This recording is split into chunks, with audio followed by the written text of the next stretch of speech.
Gece bu adam çekirdekçiydi. Evet. Bir dükkanı vardır. Orada oturmuş orada. Birbirine kavga bu dedim asrarcılar, balıcılar. Birbirine silahla taramışlar. Bir kurşun da gelmiş bizim bir rahmetliye isabet etmiş. Niye bu asrarı satan, habis satan, fuhuşu yapan, cirit atan, niye önlemesi yapıyor bu devlet? Bu devlet nerede? Ben bunu Başbakan'a da sesleniyorum. Ben bunu Emniyet Müdürlüğü'ne, valiye sesleniyorum. Hani diyor devlet var, başbakan diyor devlet var. Hani devlet nerede? Köşe başında diyebilirim, 5-6 kişi var. Ama diyorum ki yani bu son olsun. İşte canımız yakıldı, hiç olmazsa başka gençler gitmesin. Ne bileyim yani bu gibi şeyler bir an önce yani bu sorunların çözmesi lazım. Artık camlar bir daha yanmasın, camımız yandı. Buraya ricayla söylüyoruz, güzel bir güvenlik alanı alsınlar buraları. Bir çeki düzen versinler. Bu artık kimsenin canı yanmasın. Maalesef sık sık oluyor. Özellikle gece yarı saatlerinde oluyor. Fırsat buldukça artık girişti mi arada ezilen artık ezip geçiyor. Ölen ölüyor, kaçan kaçıyor. Artık buna diyorum ki bir son verelim. Son versinler. يا ماري قش قش قش قش قش فرها واكي تسياد وردنا وتشتا دفروشن ووانا وجن دفروش؟ قلنا انا Çı defroşun? خاص اصرنا تشرج حري دفروشي ولي بدا الناس تشتا زاروكا وبيلكا ايقد كوجن ايقد هيلي اذا ما تشكل ابا كوري ما كنتش نبي كومانش هكا بون صرح الرياح طيبه ونبي فرسنا حقيقة كوري مدرسة زانا وعي دنيا زانا كوري من فقيرة تخذ را كوري مكينة بو وجبت بودي كوش Bunun devlete çı lazım.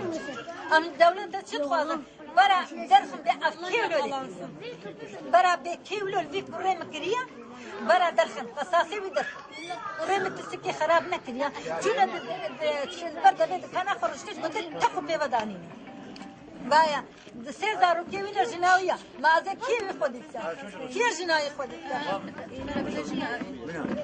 Ben abimin katillerin bulunmasını istiyorum. Tüm devletten, kaymakamlık, vali, emniyet müdürlüğü hangisi olursa lütfen sizden rica ediyorum. Abimin katilini bulun.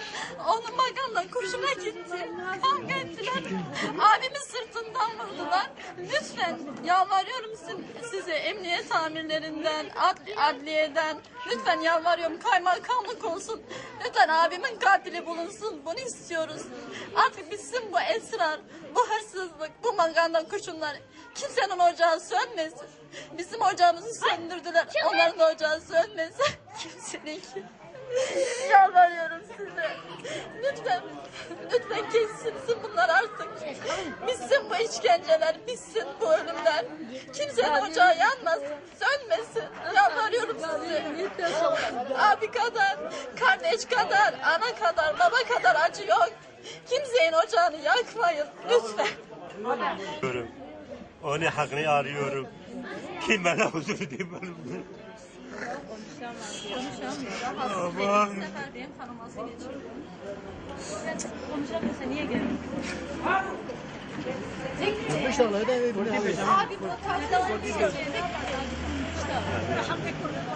Ben o hakkı istiyorum. Bana hakkını boşuna bırakmasın. Rica ederim. Hükümetten rica ederim. Kim yapmıştır, kim etmiştir ona bildirin. Ben onu istiyorum. Ben onun davası istiyorum. Rica ederim. Bütün devletten rica ederim. Başbakan'a rica ederim.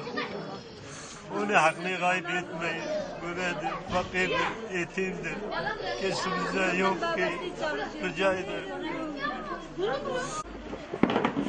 Bir saniye, bir saniye, bir saniye.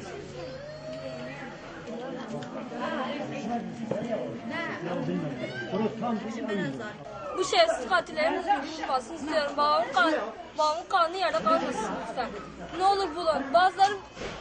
Bazıları suçsuz diye hapiste kalıyor ama benim babam suçsuzdu.